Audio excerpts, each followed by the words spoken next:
Do what you need to do to take care of yourself, and then get out of this, denial and this naivete that tells you that a positive person is the problem, where your behavior is the problem.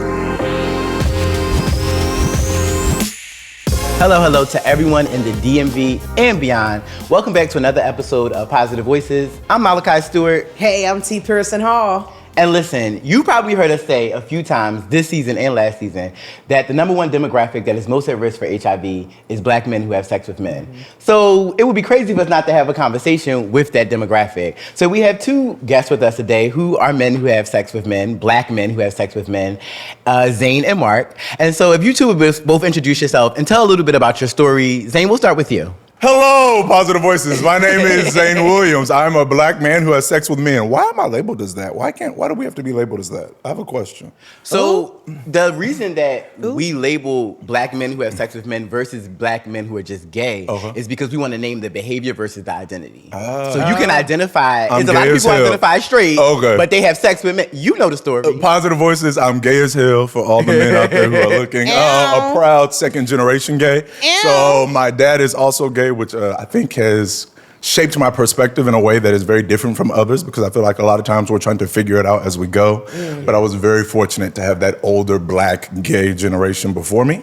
And within that, he was also HIV positive. So I know that this conversation is about disclosure, navigating our life through our sexual health as it pertains to HIV. And because of my background, I've been able to navigate it very differently.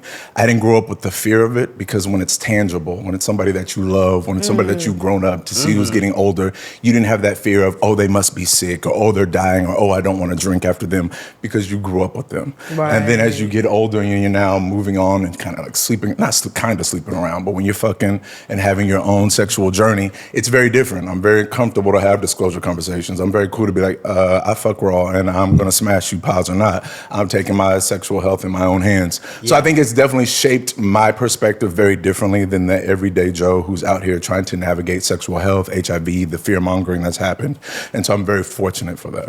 It sounds like you're saying you never really bought into the stigma that is very prevalent in our community. What does it mean when you say you took your own safety into your own hands? Yeah. So I try to do everything that I can to make sure that I'm safe. So I do PrEP. I'm a big proponent of PrEP. Why? Because I love raw sex, and PrEP allows me.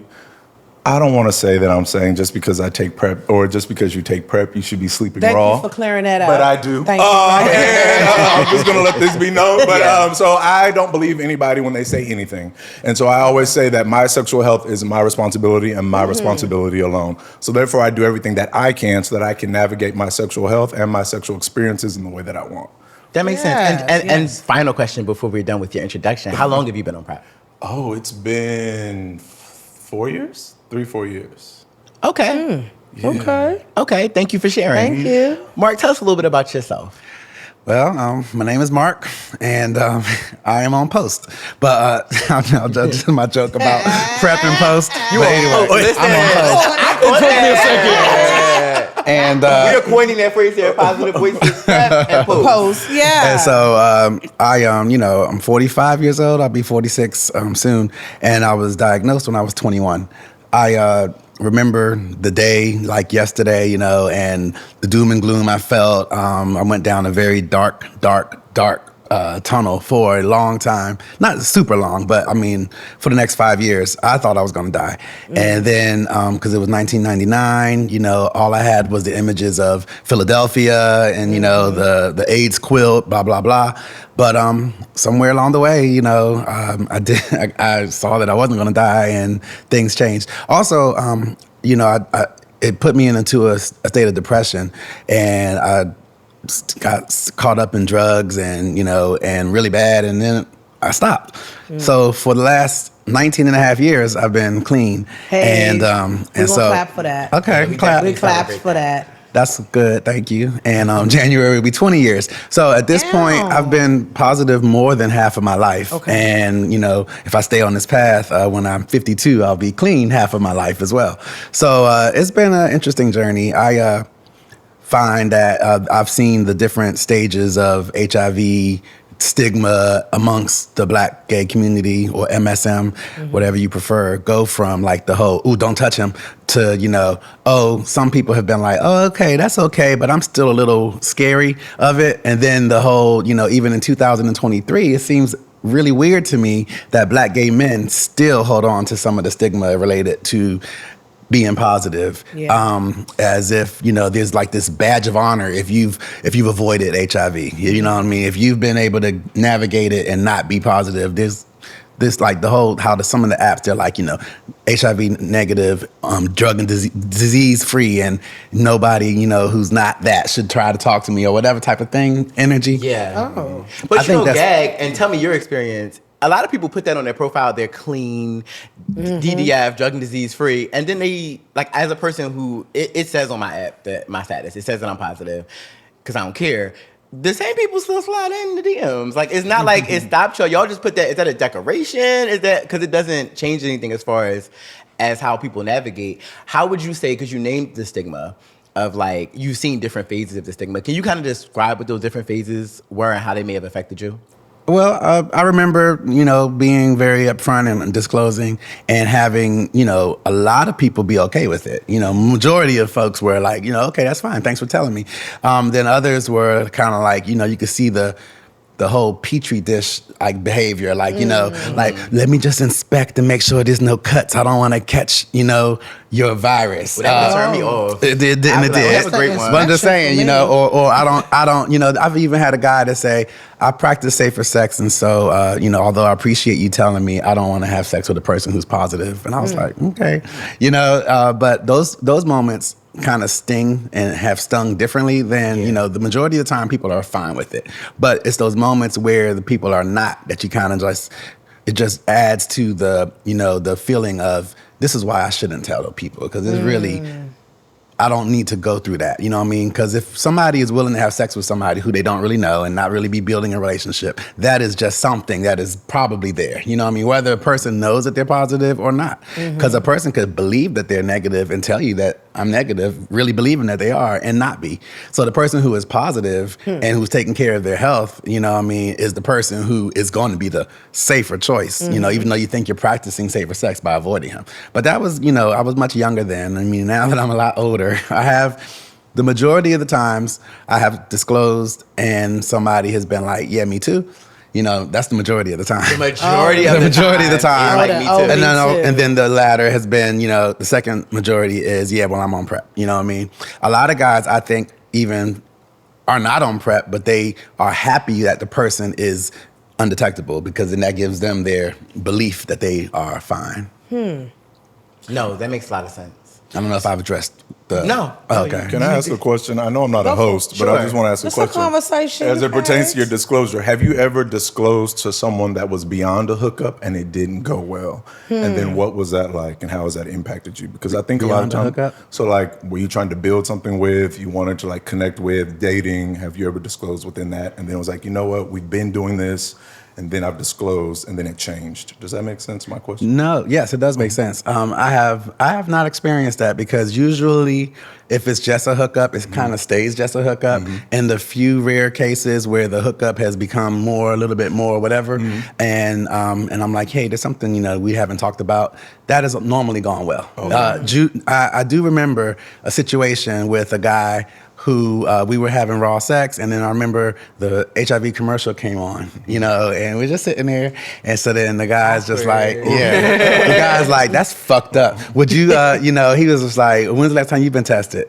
I was like, this nigga done fucked me raw like for the last, it was just hooking up and stuff, but he done fucked me raw like several times and is asking me this now, you know what I mean? And in that moment, I was like, yeah, that's messed up, because I was just going on with, you know what I mean? Yeah. And in my mind, I had shut it off that there is no way I'm ever going to tell him, because I just didn't like the way that he responded to it, And then furthermore, like along those lines, there have been times when I have been in hookup mode and somebody has said something like, I wouldn't call it inappropriate, but something that kind of triggers that same feeling of, this is not a safe person to now disclose because Yeah. it's not because I've put him in danger, but because he is ignorant and he doesn't really understand how my being undetectable is not a threat, but he's making me have a virus be that I'm now this demon, and he is acting as what I mean. So he's not a person who I'm choosing to disclose to. Unless he's watching this now, and then I am still, I am still under the belief though that nobody who is becoming HIV positive in 2023 can pinpoint and say that I gave it to them because I've done everything that I need to do to not be transmittable. You know? What I mean? And I want to say human moment as a person who definitely works in the field, who is super open about their status and doesn't care. As much as I don't care, I do relate to you, what you're saying. It is a bit of a sting because it feels like as the person who's HIV positive and open always, it feels like we take the brunt of the stigma. Whereas like most of the time, people who have all those negative things to say are not people who asked you. They already talking about raw sex. I'm the one that volunteered this information. You didn't even see it on my profile. You don't read profiles. You looked at the picture and you wanted to, and I get why. But I mean, we get it. But it's like when I do the double take, like, hey, I want to make sure that you're aware of it. It's like we get the, oh no, I can't mess with somebody. I think this thing is, at that point, more about this familiar feeling of rejection. Specifically as a Black MSM who is feminine, there's a lot of times it's more than just, that's not the only place where you're excluded. So it's a very like some familiar feeling. With that said, Zaine, have you ever had anyone disclose? What does that look like for you? Are you a safe person to disclose to? So I try to be. I'm not going to say I always have been. So I'm going to give a couple stories because I want my truth and I'm trying to be authentic. Please so I was smashing someone. I was engaging in grown-up activities with someone who I was low-key kind of feeling. I'm a big proponent of you don't need to disclose to me from jump. Like if we meet on an app or we connect, I don't believe you anyway. I believe everybody's positive. That's how I navigate it. So you don't need to tell me. But if we're like connecting, I'm kind of trying to get to know you. I'm definitely going to have a disclosure conversation. Okay. And I call it a conversation because I'm going to say, hey, what's your sexual health? Are you comfortable in sharing? What are you comfortable in sharing? And then it's beyond just HIV, right? Because there's more than just HIV. But as it pertains to HIV in this topic, the person said, nope, I'm negative on PrEP. I was like, okay, all good. At this time, which was a part of our pre-interview, and I was wrong, I wasn't on PrEP at the time, I think is which really kind of stung when I found out that he was positive. And the way that I found out is I went through his phone. If you ever get that inkling to go through a nigga's phone, please go through it. I went through his phone, and in there, I found out that he was positive. He was drunk on my couch, and I shook him up out of his sleep. Wait, how did you find out? Like, what in the phone indicated that he was positive? Right. There was multiple conversations. Message. One was from his brother. He was like, that's why I'm gonna tell mom and dad that you have AIDS and you're gonna die. That wasn't he's actually positive. To me, that sounded like a homophobic brother who's ignorant and was trying to use that. But then I was like, well, let's see if there's anything in here about pause. Let's see if there's and then there were multiple conversations where he disclosed to other people, but for some reason he chose not to disclose to me. Unfortunately, I responded, as I said, I shook him out of his sleep. I did choke him up. Okay. And I was a little perturbed for two reasons. One, yes, the fear of I could now be at risk, even though I'm always at risk, but the risk is greater right now that I could contract HIV. There was that. And then there's also because I have major trust issues. I'm not perfect, as much as it may seem. I do have trust issues, and you lied to me. So I definitely handled that wrong. But we've had a conversation since. And the hard part about it is, I said, you'll always tie my reaction to disclosure. And I can't undo that. And I don't want you to think that you disclosing would have got that same reaction. I think if I would have known about this earlier, I would have reacted differently, even though I can't say for sure. But I was like, I wish you would have told me within a PEP window. I'm like, I get if you want to fuck and you don't think that I'm going to be able to take it. So you're like, I still want to smash. We smash. Give me my 72 hours. Give me my 48 hours. Let me know, hey, I'm actually paused. You need to do what you need to do. But I didn't even get that. And I was like, I'm now out here. And I have to now believe that you're undetectable because he was like, I'm undetectable. And I was like, I have to believe that when you've lied to me before. And so it was just a series of events that I think I handled wrong, which I now know probably has stained his idea of what it means to disclose, as well as that situation has stained me on what it's like to have a disclosure conversation. But I've also had great conversations where it's been, yep, or nope, this is that. And I've also had conversations where, which I really respect, they said, I need to know more about you before I disclose anything. And so like, this is a conversation. So how would me being negative or positive impact what we're doing?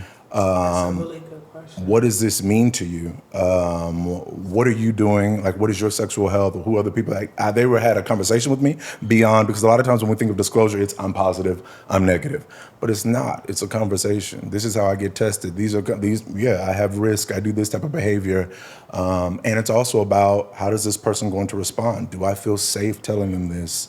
And so I think that was one of the best conversations that taught me a lot about disclosure. What year was it when y'all had this? And how long had you been talking? That was 2018, 19. It's not one of my best friends. And he's negative, but he does that more for a teaching aspect. I'm talking about the person who did not disclose. Oh, that did not disclose, 2020. It was COVID. Yeah, not too long ago. The one who you knocked his head off. I'm sorry? The one who you beat. Okay. Shook. No, The one who you shook. Yeah. Let's be proper. She gonna shake the table. 2019, right before COVID. Okay. Shake the room. You said something that really resonated with me when you said that, like, sort of as an empath, you went back behind it and was like, I don't want you to associate the volatile response with your disclosure, rather associate that with the dishonesty. Like, you triggered somebody. And you said something that resonated with me the second time was that now I can't trust that you're undetectable because you've already kind of demonstrated to me that you have the ability to be dishonest. For sure. I'm curious, Mark, as a person living with HIV, have you ever had an experience have you ever thought about that? Because I actually never thought about, like, that a person might not be able to trust now that a person's undetectable? Or do you kind of feel like universal precautions? I do feel like universal precaution. I do feel like, I have never gone to the doctor and been told I was not undetectable. You know what I mean? It's like, and I have gone through periods of being like, oh shit, I forgot to take my medicine. Oh shit, it's been about 4 days, I forgot to take my medicine, and have been a little bit afraid. I don't know scientifically if in that window I am a little bit more likely to pass the virus than I am if I'm not. But I believe that because of the odds of every time I've been tested, at the time it was every 3 months, and I think now it's every 6 months, it has never not been undetectable to the point where people who are taking meds are undetectable. So there's nothing to trust. You know what I mean? Unless it's a person who is just in that group of people who don't take their medicine. You know what I mean? There are those that exist, but I don't believe a person who takes his medicine is passing on a virus. So we have to trust the science and not the person, you know what I mean? And the people on PrEP, because I remember there's always been these people who say, oh, I know somebody who was, taking PrEP and he still got it. I'm sure he wasn't taking PrEP the way he was supposed to be taking it, because I think that even if you took PrEP, 2 to 3 days out of the week as opposed to every day, you're still protected and you're not going to catch the virus. I'm not a scientist, I don't know exactly, but it goes back to the same thing. Like, you don't trust anybody. You don't have to trust anybody. You trust the medicine. And the medicine is what has made this world the way that it is right now, that young black gay men do not have to become positive because they can either be on PrEP, fucking people who are undetectable, and, or not come in contact with it because it's getting less and less in the community. You know what I mean? Yeah, I mean, I think that definitely falls under, like, whether you're talking about, like, taking PrEP but not taking it as often as prescribed, or I take my antiretroviral therapy but I don't take it as prescribed. That kind of falls under, like, it's harm reduction. There's a reduced risk of contraction either way, but it's not guaranteeing you that scientific kind of 100%. Yeah.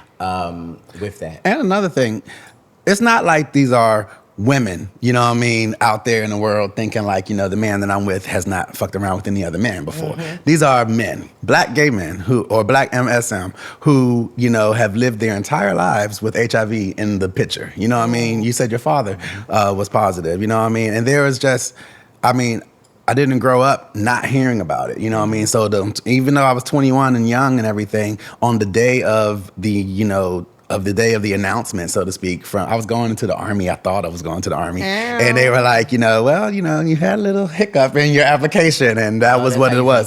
That's how I found out. But I wasn't like, oh my God, how did this happen? You know what I mean? It was just like, oh shit, you know what I mean? And at that point, I had gonorrhea once, you know what I mean? And I didn't really spend a lot of time trying to think of who could it have been, but I knew that it could not have been but so many times, because there was only a few unprotected sexual situations, because back then condoms was the push. Everybody was on condoms, you know what I mean? And so I could pinpoint down to like about 3, or 4 different situations that could have been the moment. And it probably was the gonorrhea moment, you know what I mean? Because there was something about knowing that I contracted gonorrhea that made me afraid to ever get another HIV test, And about 2 or 3 years had gone by between that period, because they told me at the gonorrhea infection, it's negative for HIV, doesn't mean that you don't, have it, something along those lines. You need to come back and get tested in another 30, maybe I don't even remember if it was 30 days, 60 days, 90 days, 6 months, at some point.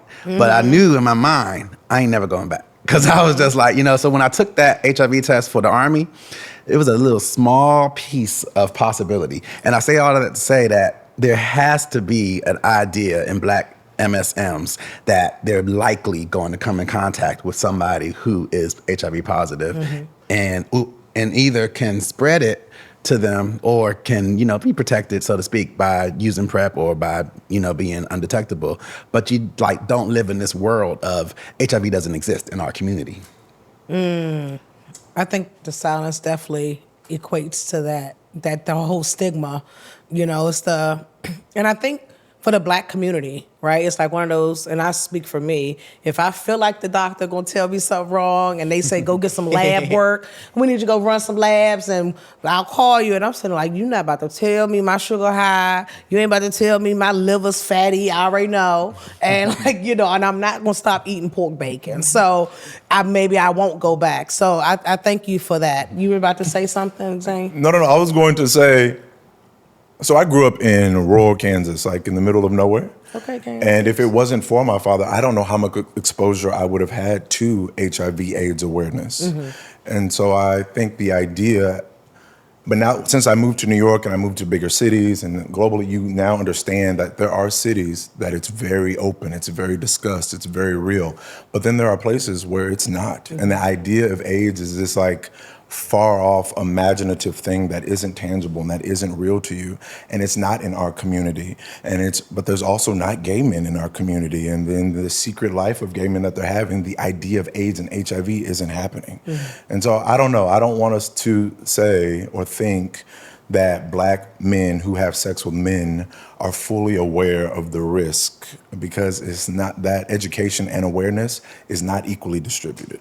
Hence why we have this platform. Right. And I will say that I remember a moment just promoting actually Positive Voices, and my gay son had come up from Philadelphia. I only have one gay child, although many are my sons. And he came here for the event, and he was just sitting there like, I just want to tell you, Pop, that I love the work you're doing, and like, I don't look at you differently. And I was like, oh, stink, I don't care. But I appreciated that. And it opened up. I'm not in that place. I also had to remember he's in Philadelphia. Yeah. And when I go home, it is not DC. Yeah. Their understanding of what PrEP is, honestly gives me like 10 years behind. And how normalized it is here. So even socioeconomic things, how high education is in that area, all those things are things that like feed into what people know and don't know. I was very surprised among him and his friends like that. They actually were like, can you bring, I run the testing program. It was like, can you bring some of them home tests? Because we haven't got tested. And so y'all ain't been testing in when? And it was shocking to me to learn in like 2023, and y'all still not, it's why we're on this platform. Like it is not as prevalent. As a person living with HIV, because it feels like, to some degree, it's like that's all you ever talking about. That's all you ever have to say. Like every hookup, every conversation, every app, it feels like such a normal conversation. It is easy to forget that. For some people, it's like, out of sight, out of mind. Yeah, and I think that's easy to forget, like you said, that because I don't think about it because I grew up in this area. And, even though I went to Ohio State, and when I was, in Ohio, I noticed a slowness and a differentness among the black people there. You know what I mean? They weren't the DC blacks, you know what I mean? And so you being from Kansas, I think that in this area, we have it split down the middle. There's a lot of people who grew up here and are from here, have a DC mentality or mindset, and then a lot of others, who come from these other places, and we don't really think about the transplants as being so, for lack of a better term, so, naive to not understand that HIV is a thing in the black gay community. You know what I mean? Like it just doesn't make sense to me that any black man in having sex with men could not understand that HIV is prevalent. You know what I mean? I even challenge, like, if your father had it, you know what I mean? And so in rural Kansas, you know what I mean? Why wasn't it something that you thought about? Not you personally, but I just think that a lot of people, still, black gay men are in denial about the fact that it's there, you know what I mean? And that is as prevalent as it is, or that it's a possibility. But then I also could be jaded because I've worked in the fucking health department for almost 14 years, you know what I mean? 14 years a slave to the mentality of HIV is everywhere. HIV is all over the place. And go to these conferences and you just see, people from all over the country, but these are the advocates. And I guess the message is still not getting out there as much as it needs to be. And maybe, that's what this will help to do, but I still hold the belief that there is no reason, at least in 2023, for a black MSM to believe that he is not, if he's negative, that he is not at risk if he's having sex with another black MSM. Can I ask all three of you guys actually a question? So do you think that the machoism in the black male community plays a role in the silence or the, I don't want to say naive, right? Because I feel like anyone who's having sex know that they're at risk, right? And so if we add the extra component of the black MSM, is it better just to say ignore, like it won't be me, right? To like not even acknowledge, not even recognize the risk, because then that takes away my wanting to have a hookup at this moment. It shifts the dynamic. And so as a black man, I'm not even going to think that can happen to me because we're focused just here. Personally, I think it's just, I have to choose my words carefully. What? Because when you're on an app and your dick is hard and all you want to do is fuck, you actually don't give a damn about any of these STDs, quiet as it's kept. I was going to say that actually. I hate to be the bearer of bad news. That, yeah. They're not thinking about risk. They're not thinking about disclosure conversation. They think about nothing. So unfortunately, that is prioritized. Right, okay. And yeah, pre-orgasm stupidity is real. And I think that's what the problem is. It's not a sexy conversation, like for anybody. I mean, I can't speak to the masculinity because I don't know her. But I don't benefit Butch Queen. Ben, her, him, she, her. Y'all I picked up a couple. It's okay. Period. Yeah. No, I think that it's definitely like along the spectrum, if we're speaking even socially, men are able to navigate the world differently. So when you have, when men are with women, they are not able to show up a certain way because it's just socially unacceptable. But when men are with men, we both know what it is. Okay. There is not a sexy conversation sometimes to be able to say, or even to talk about. Like, nobody wants to talk about that. Now, for me and Mark, we worked in the health field. It ain't going to make us off. We fine. We talk about it, and I'm still, I'm assuming. Is that true for you? Like, I don't think macho affects the HIV. I think that, there is macho machismo, I think, is that the term? I can't pronounce that. It does affect the dynamic of black gay culture, and to a degree. Like, everybody wants a masculine top, Everybody if Malachi was a top, there are a majority of the gays that'd be like, oh, no thanks, lady. You know what I mean? But at the same time, a lot of people are okay with that. Things have changed, but I don't think it's that's adding. I think it's just exactly what Zaine said as far as the the horniness over it just overpowers any sense. That's why they used to try to promote like not doing that when you're high and drunk, or they ask you how many times do you do it when you're high and drunk, as if that's you're less likely to think along those lines. True. Well, I think that's for any MSM, women with women, men with men. Like if I'm on an app and I want to hook up, we're gonna run the risk. What I'm gonna do is hook up. Yeah. Also, black unless people. you're looking for a relationship, right? Black people have overcome so many other things. You know what I mean? Yeah. There's so many other obstacles in our lives and shit that we don't really focus on that because there's this invincibility, type of mentality that, I don't have it, I ain't gonna get it. You know what I mean? Even though my being able to relate to not having it is so long ago, you know what I mean? But even in the 90s, you know what I mean, I wasn't thinking like, oh yeah, I need to be careful because I might get it. Even though to a small degree, I would be like, oh shit, we fucked raw. I hope I don't have it. You know what I mean? So it's like, you just kind of like have this idea that it's just not going to happen because it just doesn't, a lot of things that we do that we don't think are going to happen, fuck up your credit and, you just kind of, like, I didn't think that get was a job. I mean, everything. There's a lot of things that you kind of think like it's just not going to happen and then it happens. You're like, oh, great, it happened. Yeah. But the HIV, is not one of those things that you're like, oh yeah, I hope it happens to me. You just kind of think it won't. And nobody ever thinks. I've never met anybody who is positive and openly talks about it and like said, oh, I thought one day. It always feels like something that's far removed until it's not far removed anymore. And then it becomes your reality.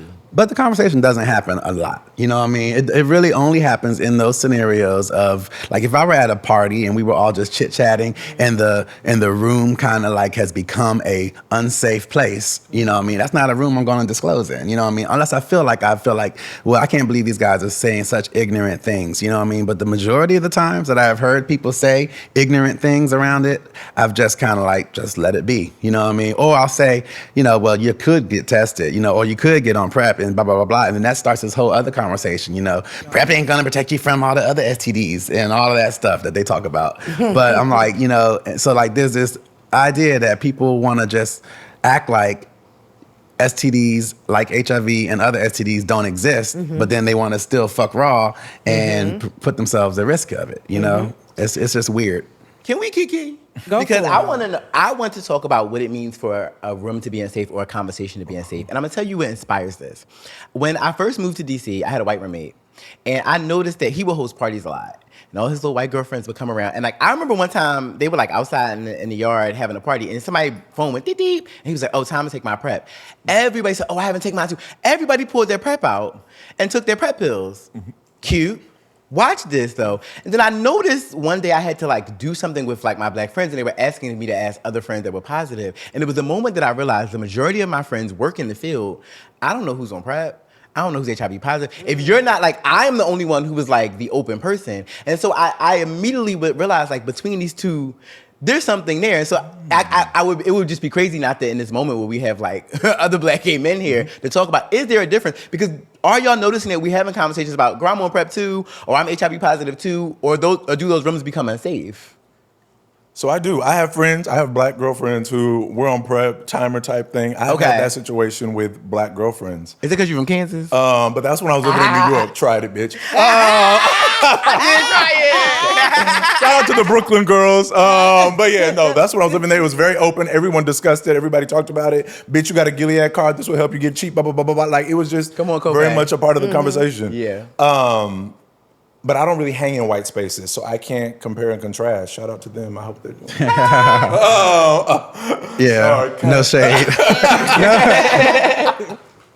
I don't either. I've been like, I say like maybe we're just chit chatting and somebody's on the app, saying like, oh yeah, I'm about to try to find, da da da da, and then somebody will say, ooh, child, you better hope he's on his meds, or they'll look at the picture and be like, oh, he looked like he got a AIDS face, what I mean, or something along those lines. AIDS? Yeah, they'll say AIDS face. They'll say, I smell his disease. Looking at the picture, you know what I mean? It's just I've seen it happen, and I just be like, wow, and I've been surprised because these are not the grace of God that I have not. Because the way I would have been like, girl, we not out here talking like this. Yeah. Not in my good 2002. Not in my good 2003. And what was your response? How do you challenge it? I mean, how do you? Sometimes I just choose not to. I just let it be. I'm like, oh, well, I can't believe he said that. Or I'm shocked to it. I'll talk about it later to other friends and be like, can you believe so-and-so said da-da-da-da? Yeah. And that's been about it. But how does it feel?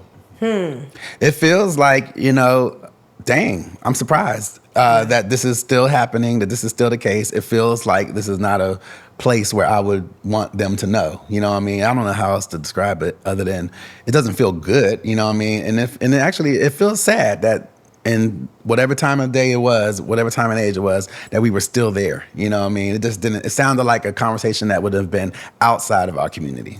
So in that moment, it was like you couldn't even stand up for someone who shared the same status, even if we didn't know that they shared the same, but the room wasn't even safe for you to be like, in the don't moment, even say that. You Yeah, know? in the moment, more than likely, and you know what I mean, most times I have just been like, oh well, you know what I Yeah. mean? But I also have known in that moment that there were maybe somebody else, you know what I mean, who Within the also room, chose not to yeah. say anything too. Right. So it's just like, well, shit, we all are just sitting here letting him sound ignorant and moving on from it. But then there's been other times that, you know, when the conversation has been more one-on-one and somebody who I have not yet hooked up with or whatever, or who I just haven't just because said something along those lines, I would challenge those. But in a big old group, you know, I'm just not in the mood for it. So And then I'm sorry. Go ahead. Well, no, what would you wish somebody who, I guess, had the privilege to be able to navigate that conversation without fear of disclosure, what would you wish they would say? That's what I was going to ask too. Yeah. I don't know. I guess, you know, just challenge it. Just say like, you know, well, say more. What do you mean? Why do you think that? You know what I mean? I feel like some of those people don't even realize how many of their closest friends actually also are. Yeah. And they're saying these things about, you know, who they think is a stranger, but they're also saying it about everybody who is the case. And they just happen to be fortunate, for lack of a better term, to not be in those shoes. But, you know, those types of people actually will become positive at some point because it's just a mindset that doesn't really, you know, their realities are warped and they're going to be putting themselves at risk more than likely, unless they just happen to stay lucky their entire life. But it's not because of, there's this idea that you make all these right choices by getting with the right person who is negative, as opposed to you making all these right choices by doing everything to protect your health. You know? And that person may have been positive too. That was just a way to Ooh. kind of lighten the conversation and laugh Rejection it is real. off. That's You true. know, because why would you just jump and say, oh, they got the AIDS face? And it's like, let me say something to deflect from me, you know.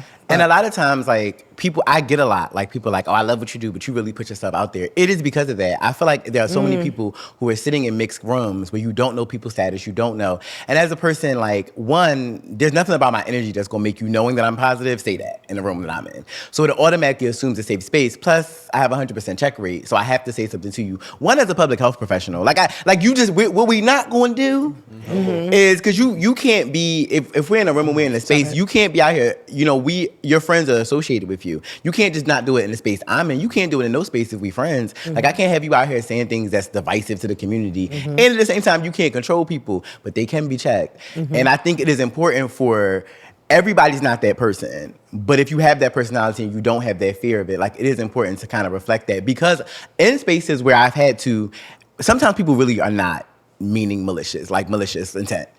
But when I have like, I'm sorry, what was you saying? And then see them draw back. Like you said, you have a certain response because your father was HIV positive. When people love you and care about you, it immediately will change sometimes how do I feel about these people?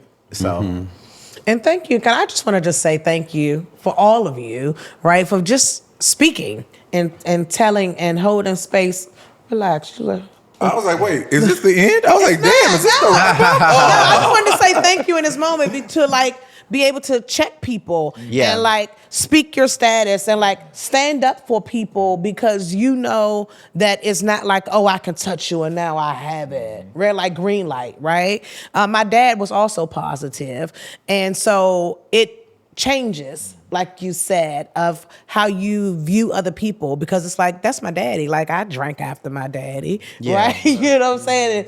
It takes gallons of spit to like, for me to even act like I'm gonna have an interaction or whatever, right? And so, thank you. I just want to say thank you on behalf of all of us. Just thank you for being brave. That's true. And because resilient. I am feeling like all types of trepidation around this podcast, because I'm not as open as you are as it relates to it. You know what I mean? Like, in the private conversation, sometimes I have chosen to not disclose because of ignorant other comments that somebody has made, you know what I mean? Or I, just felt the shame, I guess, or the shame of the stigma. I felt it. And in that moment, I was just like, well, fuck it. I don't have to talk about this with him. You know what I mean? And that's, and so what I fear is that those hymns that exist, you know what I mean, platonic and past sexual experience hymns are going to be like, what? I'm finding out on this is messed up type of energy, you know what I mean? Whereas, and to those people, you know what I mean, you have done it with way more people than me who are, living a life of living positive lives. You have done it with, you have put yourself at risk way more times than with me.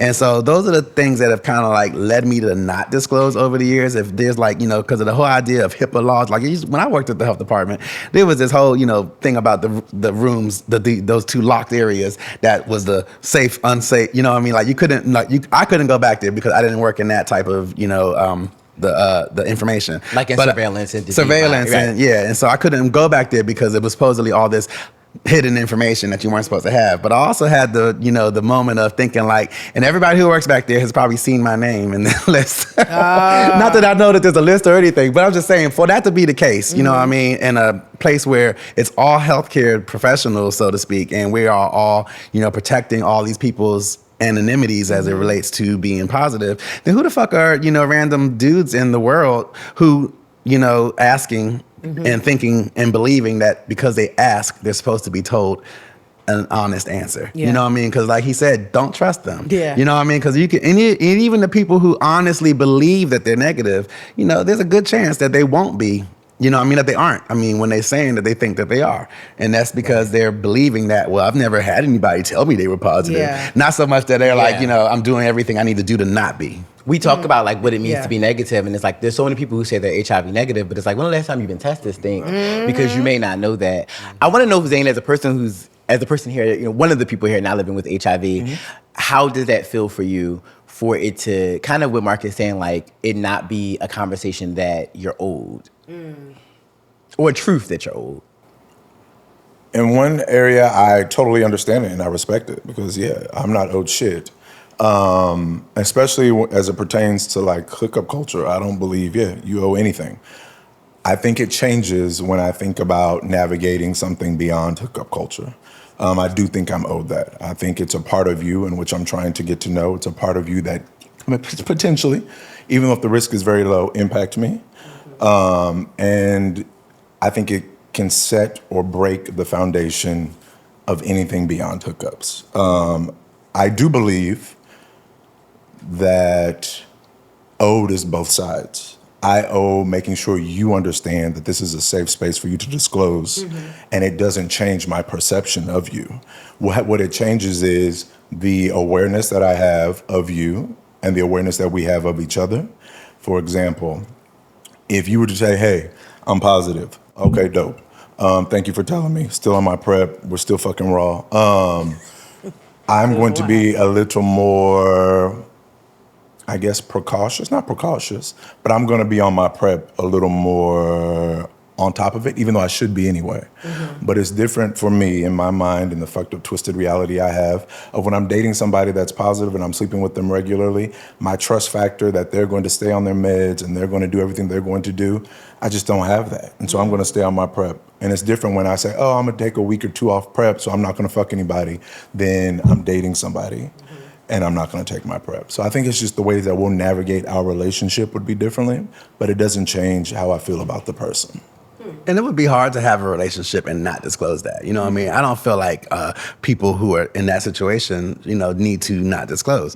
I feel like also when you're lying, it's hard because like if you say, I'm on prep. In a hookup world, you know what I mean? And I say, yeah, I'm on prep. And you say, oh, okay, cool.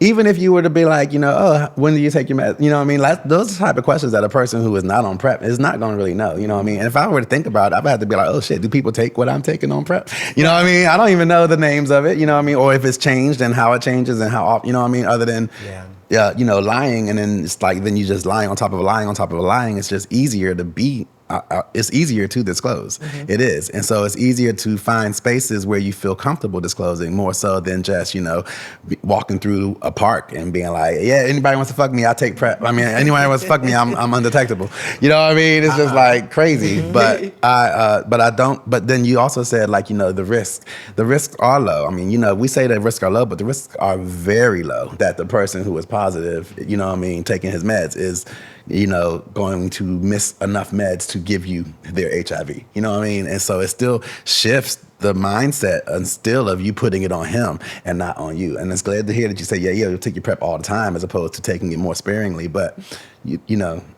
it's still your decision to choose to do what you need to do for you and to not villainize the person for living with the same virus that everybody is trying to avoid. And how do we get away? Oh, not me just jumping in. How do we get away from disclosure feeling so? Well, no. Let me take a step back. Does disclosure feel like a heavy weight for you?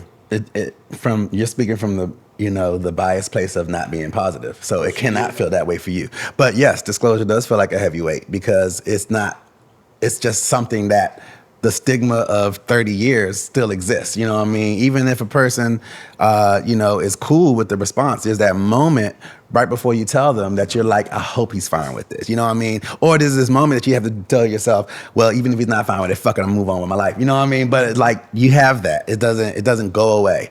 And so I think this platform is just giving me an opportunity to practice that more. You know what I mean? Even in those scenarios that I felt like I have in the past not disclosed because I felt like it wasn't none of the business. Maybe I will. And, maybe Malachi's example is an example that if we were all like that. But yes, disclosure is a heavy burden and it's protected by the law. So who are random hookups to expect it? You know what I mean? They're nobody. Fuck these niggas. It's like, what you said earlier. They are nobody. Do what you need to do to take care of yourself and then get out of this, denial and this naivete that tells you that a positive person is the problem where your behavior is the problem. You know what I mean? Say that again. Say that again. Somebody needed to hear that. The positive person is not the problem. Your behavior is the problem. And is the possibility and is the thing that increases your risk. And adversity on the other side, I would say it is not a problem now for me. It's not heavy for me now, but that has not always been the case. That has taken a lot of self-work, shadow work. I had to be good because I strongly believe you have to be just good with yourself and how you present. But that's easier said than done. And there are a lot of times where there's matters of safety. And when I say that, we move as a collective. I think a lot of times as a collective people, because the Black MSM community is a collective more than it is a community often. As a person who tries to create community within that, if Mark is sharing, there's not a space that I'm in that Mark's not safe in, period. You take from that what you will. However, I can't protect your feelings. I can't be there when your head have to lay the pillow at night and that person, the words that they spoke is speaking to how you feel about yourself and your own insecurities. So I can't expect people to not have that be a heavy space. It's just not a heavy space for me because if y'all just look at how many men there are in the world, it's just if you just keep moving, honey, out my way, which you're not, if you don't want to accept that, I can accept you not accepting it. And if I could just slide you to the side. But if 10 that's behind you, 20 that's behind you, 30 that don't care. So. Back on the assembly line and let somebody else. Okay, because it is an assembly line. Not the assembly line. No, because I think that was the part that I was trying to get to and that you hit on so perfectly. I wonder, and this is a question, do we give too much power to the dumbass, to those who are stigma, those who live with the stigma, those who are scared, those who are vocalizing their ignorance? Do we give them, as a collective, too much power? Is their voice, but the negative voices sometimes are always. I think stigma does. Because stigma, no matter what, even as a person who's openly positive, and I've dated people who are positive, not open.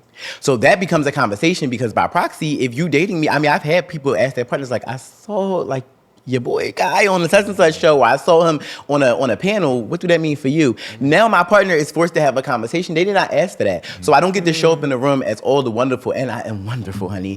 Things that define me, I'm forced to make this a part of the definition of who I am. Yeah. Even though that's not, I think stigma makes it that not so much our choice.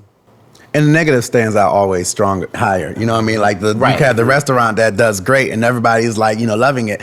But then if a person who's never been to the restaurant reads the reviews and they see like the 4 people who, had something negative to say, that's just going to shape their mindset of, oh, I don't want to experience that negative thing, because the negativity just always is louder. And then my last question on that was because do we think the stigma is changing? And is it just there's just a few negative voices that we're amplifying, but in actuality, the stigma is changing? And I'm asking from your perspective. I think that's definitely changing. Like I said, I feel way more comfortable today disclosing than I felt when I was 21 years old. You know what I mean?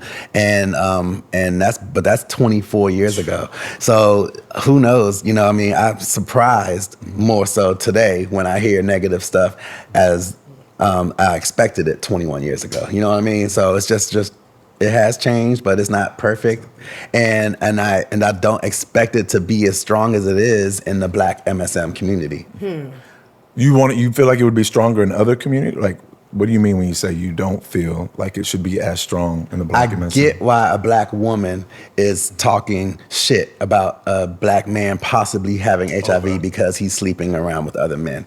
You know what I mean? I get why a white woman, would be like, oh, it's not in my community, I don't expect it to be here. And the Asian and the blah, blah, blah, blah. I don't get why Black MSMs, and even Black lesbians, Black lesbians have a good reason to believe it's not prevalent in their community. Black MSM do not.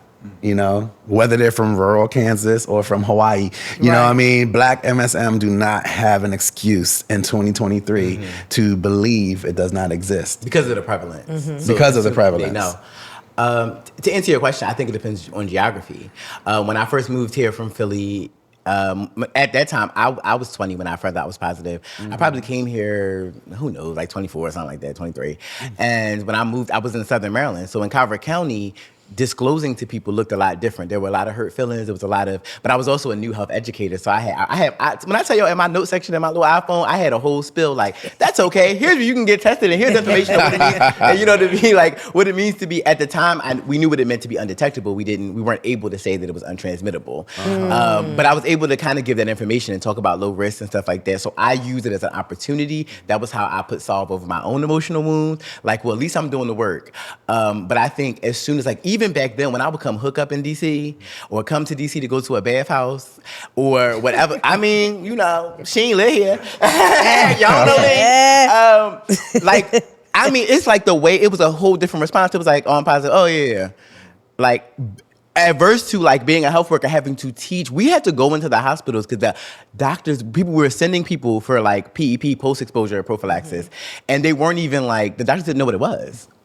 I have a story. Houston, Texas, do better. I was smashing raw. I wasn't on PrEP. It was a lapse. And I talked to the dude afterwards, and he was like, I'm positive. And I was like, oh shit, let me go do my PEP. Went to the emergency room because I Googled, nowhere had PEP, it seemed like, but the emergency room. And I went, and she was like, well, PrEP is for before. She was like, if you've already been exposed, there's not much PrEP can do. And I'm looking at her like, I'm saying the word PEP. PEP, no post-exposure. And she was like, okay, give me a moment. And it was shocking to me that I don't understand how a medical professional in Houston, Texas, in 2021 didn't know what PEP was. And I was just sitting there thinking, and this is part of the problem. Because if I didn't know to fight back and be like, bitch, I don't know why you don't know, and I was just listen to her and be like, it's too late. What could have happened? Who knows? And so, sorry, random story. No, relevant. Okay. But it's also crazy that in 2021, you're fucking raw and then asking afterwards, oh, are you negative or positive? You know what I mean? As opposed to, I'm fucking raw. And whether or not that person was asked or not, because that person could have said, I'm negative. And you'd have been like, oh, great. And if the person was, not, on meds or whatever the case was, the question doesn't really become as relevant as the behavior. And the behavior is I take a vacation off my PrEP and then I go to Houston and fuck raw. And that's just not the behavior that is going to keep you negative. I totally agree. And I take full responsibility on that. Hashtag accountability. Listen. Okay, then my last, because this was leading up to the question. So my questions were, do you feel like the stigmatization is becoming less and it's the loud negative voices? And you were saying it's not perfect, but it's better.